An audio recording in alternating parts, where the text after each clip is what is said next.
Eiyuden Chronicle's 100 Heroes is here on the Xbox Series X. It dropped on Game Pass. I've jumped into it. This is my brutally honest opinion of the game. Is it worth checking out for you on the Xbox Series X, on the Xbox ecosystem via Game Pass? Let's jump into it. When I first started playing, I found the story a bit slow with some quests that felt a little tedious and a lot of world building. The communication, the talking, the dialogue didn't ring with me for, I would say, the first 15 minutes or so. However, having said that, once you jump into it and get past that initial hump, that initial like, wait a minute, what kind of game is this? It really starts to take off, and the dialogue actually is one of my favorite parts of this game. The storytelling is fantastic.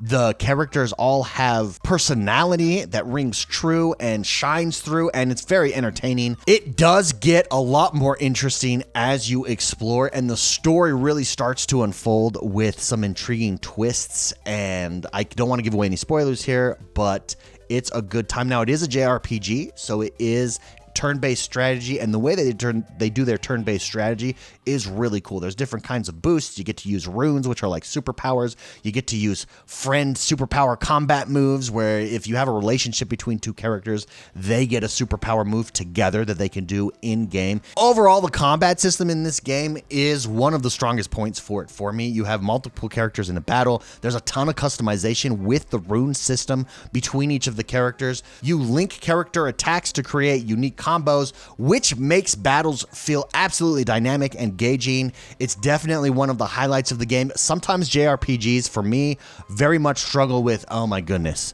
here I'm in another battle. I can't be in this another battle here. But for the most part, I don't feel that. They do get a good balance of when you battle, when you don't battle. The boss fights are a ton of fun, are amazing. They're challenging, not too challenging where you throw your controller, but challenging enough to make you think, to make you strategize what characters you're going to use and how you're going to use those characters. The combat system here really shines. Let's talk visuals and art style. I think this is another huge strength of this game. The one thing that stands out about Eiyuden Chronicle 100 Heroes is its absolutely beautiful visuals. I love the art styles. The game has this gorgeous art style with detailed character sprites, vibrant environments. The lighting effects in these environments blow my mind. There was one point where you're sitting around a campfire, you pick up the torch, and as you're walking along, that torch, the light reflects off of these bricks that you're on, and it just contributes to the overall charm of this game and makes it a joy to look at while you play. I think it adds to the immersion,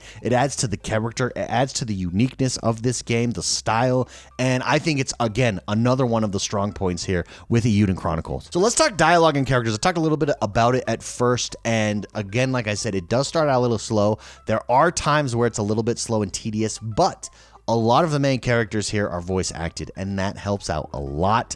And voice acted very well. Beyond that, there is some dialogue that does ring a little slow for me, but it's nothing that got in the way of my overall enjoyment of the game. There were just times where it was like, okay, I'm skipping this dialogue here, but the voice acting is fantastic. So I wouldn't call it super polished, but it is endearing, and it does add to the lightheartedness of the story, and that I very much enjoy. One other thing that I like is the exploration features of this game. Now, you don't expect huge exploration in these types of games, but Eiyuden Chronicles does it very well. Once you get out into the world, that's when this game really opens up. You start meeting all these different characters, you explore a variety of environments. That's when it becomes more engaging, though. When you're out in this world, it's really a huge part of this journey that keeps you curious about what's coming next.